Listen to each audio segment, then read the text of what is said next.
नमस्कार, शाम के 4 बजने वाले हैं। वक्त है फास्ट एंड फैक्ट्स का। फास्ट एंड फैक्ट्स में देखिए आज की तमाम बड़ी खबरें पूरी रिसर्च के साथ। मैं हूं सचिन और मेरे साथ है मीमांसा। नोट बैन का फैसला सही है या गलत, पीएम मोदी ने सीधे जनता से इस पर राय मांगी। पीएम मोदी ने ट्वीट कर लोगों से एक सर्वे में हिस्सा लेने को कहा। मैं नोट बैन के फैसले पर सीधे आपकी राय जानना चाहता हूं। नरेंद्र मोदी ऐप पर एक सर्वे में हिस्सा लें।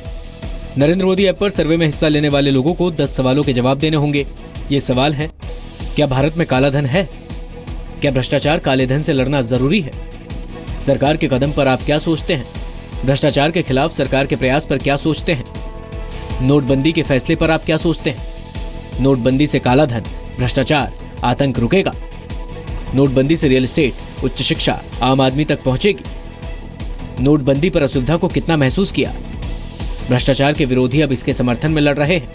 क्या आप कोई सुझाव शेयर करना चाहते हैं? इससे पहले बीजेपी संसदीय दल की बैठक में बोलते हुए पीएम मोदी भावुक हो गए। पीएम मोदी ने कहा कि विपक्ष नोटबंदी पर गलत जानकारी फैलाने की कोशिश कर रहा है। पीएम मोदी ने अपने सांसदों को जनता के बीच जाकर इसके फायदे बताने को कहा।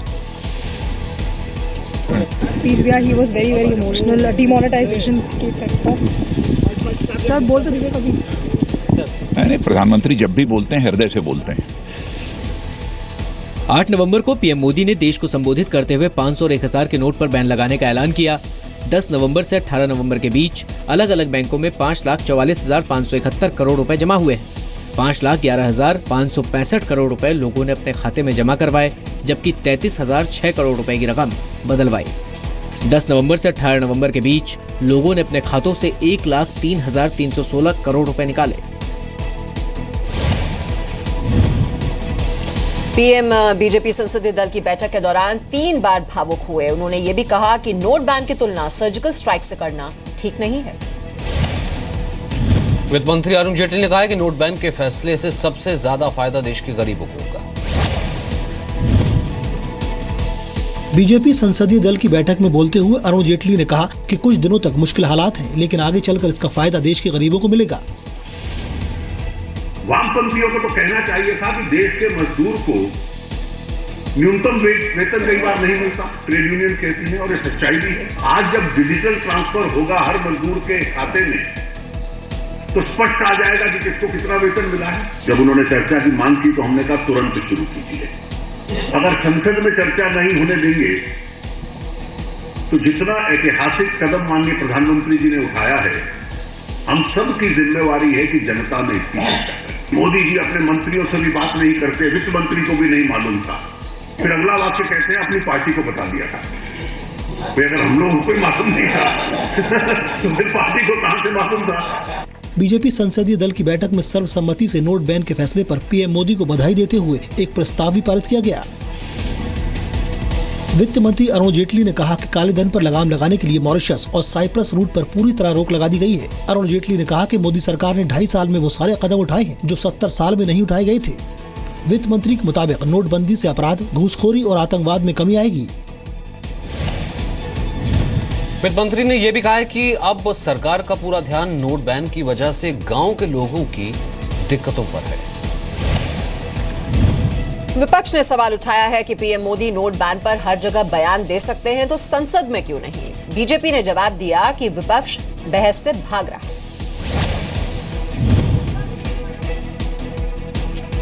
कांग्रेस उपाध्यक्ष राहुल गांधी ने पीएम मोदी से नोट बैन के मुद्दे पर संसद में बयान देने की मांग की। केंद्रीय मंत्री रविशंकर प्रसाद ने कहा कि विपक्ष बहस से बचने के लिए बहाने बना रहा है। तो फिर प्रधानमंत्री पार्लियामेंट में क्यों नहीं आते? पार्लियामेंट में आके क्यों नहीं बोलते? टीवी पे बोल सकते हैं, पॉप कॉन्सर्ट पे बोल सकते हैं, पार्लियामेंट के अंदर क्यों नहीं बोल सकते? क्यों बहस से भाग रहे हैं? इसका जवाब विपक्ष क्यों नहीं देता? हमारा सवाल बड़ा ये है, काले धन के खिलाफ संघर्ष में वो ईमानदारी से खड़े हैं कि सिर्फ जुबानी खड़े हैं?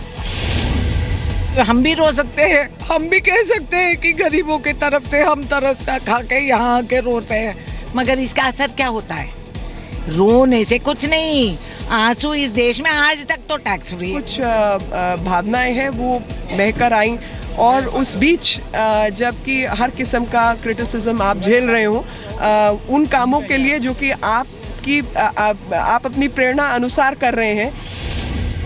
70 लोग मर चुके हैं, क्या मोदी जी उनसे माफी मांगेंगे, उनके परिवारों से और इस देश के 125 करोड़ लोगों से? उनको आंसू आना स्वाभाविक है, सब लोगों को दुख है, परंतु जिन्होंने गरीबी देखा है, अनुभव किया है, उनको चोट ज़्यादा लगती है।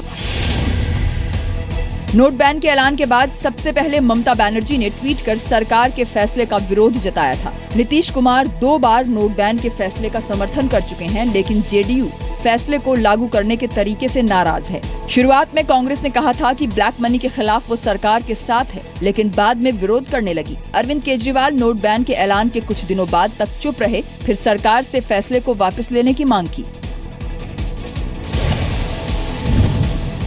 एनडीए की सहयोगी पार्टी शिवसेना ने पहले सरकार का साथ देने की बात कही, बाद में सरकार के खिलाफ ममता बनर्जी के साथ राष्ट्रपति से मुलाकात की। विपक्ष के हंगामे की वजह से आज भी संसद में कोई काम नहीं हुआ। 11 बजे दोनों सदनों की कार्यवाही शुरू हुई। संसदीय कार्य मंत्री अनंत कुमार ने लोकसभा में विपक्ष से बहस में शामिल होने की अपील की। विपक्ष की तरफ से मल्लिकार्जुन खड़गे ने जवाब देते हुए पीएम के मौजूद रहने की मांग की। We are ready for the debate in this house. We are ready for the debate in that house. We are ready for a debate outside also. They are not coming out with constructive debate. Prime minister को बुलाइए। हम adjournment motion चाहते हैं, इसलिए कि सारे देश में गरीब लोग मर रहे हैं, किसान बढ़ रहा है, शादियां टूट रही है। मैं चाहूंगी कि चर्चा हो, लोगों को जो भी अगर लगता है सभी पक्षों को कि कहीं ना कहीं जनता को तकलीफ हो रही हो तो उसकी भी चर्चा करना चाहिए। राज्यसभा में भी चर्चा के दौरान पीएम के मौजूद रहने की मांग की गई। के लिए हम डिस्कशन के लिए तैयार हैं, लेकिन माननीय प्रधानमंत्री जी आए, चर्चा के लिए तैयार हैं, अभी चर्चा हो जाएगी। लोग मर रहे हैं, इसलिए प्रधानमंत्री जी को बुलाया जाए, प्रधानमंत्री जी को बुलाया जाए और वो लोगों की दुख तकलीफों को सुने। 16 नवंबर से संसद के शीतकालीन सत्र की शुरुआत हुई थी। संसद के दोनों सदनों में नोट बैन के मुद्दे पर विपक्ष के हंगामे की वजह से कामकाज ठप है। संसद में हंगामे की वजह से अब तक कुल 58 करोड़ रुपए का नुकसान हो चुका है। लोकसभा में 36 करोड़ और राज्यसभा में 22 करोड़ रुपए का नुकसान हुआ है। संसद का शीतकालीन सत्र 16 दिसंबर तक चलेगा। हंगामे की वजह से जीएसटी और सरोगेसी रेगुलेशन समेत 9 बिल अटके हुए हैं। 4 लोकसभा और 9 विधानसभा सीटों के उपचुनाव में मिले जुले नतीजे रहे।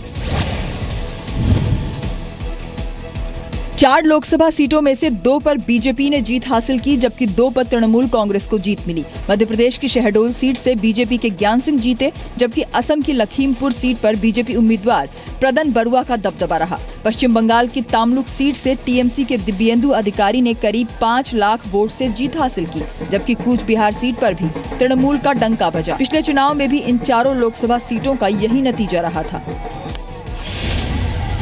तो BJP will get the defeating reply. There will be no way. BJP का एक भी वोट नहीं मिलने वाला है, नहीं मिलेगा भी। मध्य प्रदेश के ये दोनों चुनाव मुख्यमंत्री शिवराज सिंह चौहान की लोकप्रियता और भारतीय जनता पार्टी के हजारों कार्यकर्ताओं का परिश्रम, इसके बल पर ये चुनाव हम जीते। 4 लोकसभा सीटों के अलावा 5 राज्यों की 7 विधानसभा सीटों के भी नतीजे आए। मध्य प्रदेश की नेपानगर सीट पर बीजेपी को जीत मिली। पश्चिम बंगाल की मोंटेश्वर सीट पर तृणमूल कांग्रेस के उम्मीदवार जीते। त्रिपुरा की दोनों सीटों पर सीपीएम ने जीत हासिल। पुडुचेरी की नेल्लीथोप सीट पर मुख्यमंत्री वी नारायणसामी ने जीत हासिल की। तमिलनाडु की दोनों विधानसभा सीटों पर एआईएडीएमके को जीत मिली। आज महाराष्ट्र में विधान परिषद की 6 सीटों के नतीजे भी आए। बीजेपी और कांग्रेस को 2-2 सीटों पर जीत मिली, जबकि एनसीपी और शिवसेना ने 1-1 सीट पर कब्जा किया। कानपुर रेल हादसे में मरने वाले यात्रियों की संख्या बढ़कर 149 हो गई है। आज हादसे की जांच भी शुरू हो गई। ईस्टर्न सर्कल के चीफ सेफ्टी कमिश्नर पीके आचार्य ने इंदौर पटना एक्सप्रेस ट्रेन हादसे की जांच आज सुबह शुरू की। कानपुर रेलवे स्टेशन पर हादसे की शिकार ट्रेन के ड्राइवर, गार्ड और टीटीई का बयान दर्ज कराया गया। झांसी, पुखराया और मलासा के स्टेशन मास्टर से भी पूछताछ होगी। झांसी और पुखराया तक रास्ते में पड़ने वाले सभी cabin man, gangman, keyman, trackman से भी पूछताछ की जाएगी। ट्रेन का क्रूज है, उनका है, फिर उससे जो रिलेटेड जितने आदमी हैं, इसके अलावा जो कोई भी आकर के, हमने ऐड दिया हुआ है पेपर में, कोई भी आकर के एक्सीडेंट से रिलेटेड कोई भी साक्ष्य जो है कुछ भी बता सकते हैं आके। हादसे के करीब 45 घंटे बाद झांसी कानपुर रेल रूट पर गाड़ियों का आना जाना शुरू हुआ। फिलहाल ट्रेनों को 20 किलोमीटर प्रति घंटे की रफ्तार से गुजरने की हिदायत दी गई है। ट्रैक के पूरी तरह फिट पाए जाने के बाद रफ्तार में बढ़ोतरी की जाएगी। इस बीच हादसे के पीछे एक और वजह सामने आ रही है। सूत्रों के मुताबिक हादसे के दिन ट्रेन में एक एक्स्ट्रा कोच लगाया गया था। कुल 22 बोगियों की क्षमता वाली ट्रेन में 23 बोगियां थीं। रविवार सुबह 3 बजे के करीब इंदौर से पटना जा रही एक्सप्रेस ट्रेन हादसे का शिकार हुई। ट्रेन के 14 डिब्बे पटरी से उतर गए। शुरुआती जांच के मुताबिक पटरी में दरार की वजह से इंदौर पटना एक्सप्रेस ट्रेन पटरी से उतरी। कानपुर के सांसद और बीजेपी नेता मुरली मनोहर जोशी ने हादसे के पीछे साजिश की आशंका जताई है।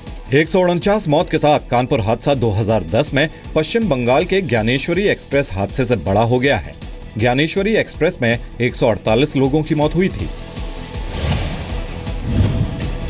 हादसे की वजह से रेलवे ने फैसला लिया है कि व्यस्त रूट पर नई ट्रेन नहीं उतारी जाएगी। साथ ही ट्रेन में पुराने कोच की जगह LHB कोच लगाए जाएंगे। कश्मीर के बांदीपुरा में सुरक्षा बलों से एनकाउंटर में 2 आतंकी मारे गए आतंकियों के पास से 2000 के नए नोट मिले। सुबह के वक्त बांदीपुरा के हाजिन में आतंकियों के छुपे होने की जानकारी मिलने के बाद सुरक्षा बलों ने पूरे इलाके को घेर लिया। आतंकियों और सुरक्षा बलों के बीच गोलीबारी में दोनों आतंकी मारे गए आतंकियों के पास से AK-47 राइफल समेत कई हथियार बरामद हुए। लेकिन सबसे चौंकाने वाली बात यह है कि आतंकवादियों के पास 2000 रुपए के 2 नोट भी बरामद हुए हैं। आतंकवादियों के कब्जे से कुल मिलाकर 15,000 रुपए मिले हैं, जिनमें 2000 के नोट के अलावा बाकी 100 रुपए के नोट हैं। शुरुआती जाँच के मुताबिक दोनों आतंकी लश्कर-ए-तैयबा के थे और पाकिस्तान से आए थे। 2 heavily armed terrorists were neutralized. The complete recovery was handed over to the police. Jammu के आरएसपुरा सेक्टर में आज BSF ने पाकिस्तान के घुसपैठियों को मार गिराया। जम्मू कश्मीर के राजौरी में शहीद BSF के हेड कांस्टेबल राय सिंह को आज आखिरी विदाई दी गई। आज सुबह 9 बजे शहीद राय सिंह का पार्थिव शरीर उनके पैतृक गांव हरियाणा के रोहतक जिले के खेरी सांपला पहुंचा। परिवार के लोगों और गांव वालों ने शहीद को श्रद्धांजलि दी, जिसके बाद उनकी अंतिम यात्रा निकली। बेटे हितेश ने पिता को मुखाग्नि दी। अंतिम संस्कार के दौरान राज्य सरकार के 2 मंत्री कृष्णलाल पंवार और मनीष ग्रोवर भी पहुंचे। वहीं कांग्रेस की तरफ से पूर्व मुख्यमंत्री भूपेंद्र सिंह हुड्डा और अशोक तंवर भी शहीद को श्रद्धांजलि देने पहुंचे। दुश्मनों के दांत खट्टे करते हुए इसने अपने प्राण न्यौछावर किए, इसने शहादत दी। इसके लिए आज सारा देश इसको नमन करता है। 40 साल के राय सिंह जम्मू कश्मीर के राजौरी में तैनात थे। रविवार रात पाकिस्तान की फायरिंग में राय सिंह घायल हुए थे। सोमवार को उनका निधन हो गया। राय सिंह के परिवार में मां और पत्नी के अलावा 3 बेटे हैं। सर्जिकल स्ट्राइक के बाद पाकिस्तान की फायरिंग में सुरक्षा बलों के 15 जवान शहीद हो चुके हैं। हरियाणा सरकार ने शहीद राय सिंह के परिवार को 20 लाख रुपए का मुआवजा और एक सदस्य को नौकरी देने की घोषणा की है। बांग्लादेश के एक जाने माने अर्थशास्त्री ने दावा किया है कि 30 साल बाद वहां एक भी हिंदू नहीं बचेगा। 30 साल की रिसर्च के बाद ढाका यूनिवर्सिटी के प्रोफेसर अबुल बरकत ने यह दावा किया है। ये रिपोर्ट बांग्लादेश के अखबार ढाका ट्रिब्यून में छपी है। प्रोफेसर बरकत के मुताबिक धार्मिक भेदभाव और उत्पीड़न की वजह से बड़ी तादाद में हिंदू हर साल बांग्लादेश से पलायन कर रहे हैं। और जो अभी रिपोर्ट आई है, रिपोर्ट देश को क्या दुनिया को पता है। रोकने का जहाँ तक सवाल है, जब तक आप ये आतंकवाद की गतिविधियाँ नहीं रुकती हैं, मुझे लगता है कि जब 2 राष्ट्रों के बीच में बातचीत होती है, कठिनाइयाँ होती हैं। बांग्लादेश को हिंदुओं ने बनाया अपने खून पसीने से, हिंदुस्तान ने बनाया। वो बांग्लादेश अगर हमारा दुश्मन बना है तो ये जिम्मेदारी हमारे सरकार की भी है। ये बहुत चिंता का विषय है। अगर ये आंकड़े सही हैं तो भारत सरकार को इससे बांग्लादेश सरकार से बात करनी चाहिए और उनकी सुरक्षा सुनिश्चित करनी। राज्यसभा सांसद डॉक्टर सुभाष चंद्रा ने इन आंकड़ों को धार्मिक सद्भाव के लिए खतरा बताते हुए ट्वीट किया, ये बेहद खौफनाक है। हमें हिंदुओं और दूसरे अल्पसंख्यकों को नागरिकता देनी चाहिए। क्या हम धार्मिक सफाई का इंतजार कर रहे हैं? प्रोफेसर अबुल बरकत के मुताबिक 1964 से 2013 तक 1 करोड़ 13 लाख हिंदुओं ने बांग्लादेश छोड़ा। 1964 से 2013 के बीच 49 वर्ष में 632 हिंदुओं ने हर रोज बांग्लादेश से पलायन किया। बांग्लादेश से हिंदुओं का सबसे ज्यादा पलायन 2001 से 2012 के बीच हुआ। इस दौरान हर रोज 774 हिंदुओं ने बांग्लादेश छोड़ा। 2015 के आंकड़ों के मुताबिक बांग्लादेश की कुल आबादी में करीब 11% हिंदू हैं। अरुण जेटली मानहानि मामले में दिल्ली के मुख्यमंत्री अरविंद केजरीवाल को सुप्रीम कोर्ट से झटका लगा है।